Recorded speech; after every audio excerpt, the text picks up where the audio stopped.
اے جہاد سے ڈرنے والو، تم کہیں رہو، موت تو تمہیں آ کر رہے گی، خواہ مضبوط قلعوں میں رہو۔ وہ اللہ کے پیغمبر کی مرضی کے برخلاف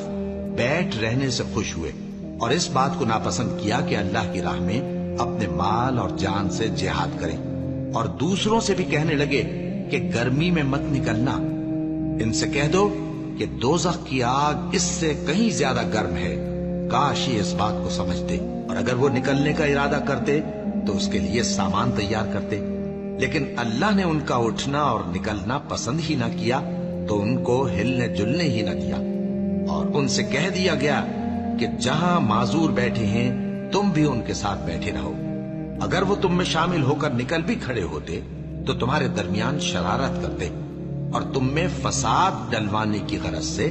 دوڑے دوڑے پھرتے، اور تم میں ان کے جاسوس بھی ہیں، اور اللہ ظالموں کو خوب جانتا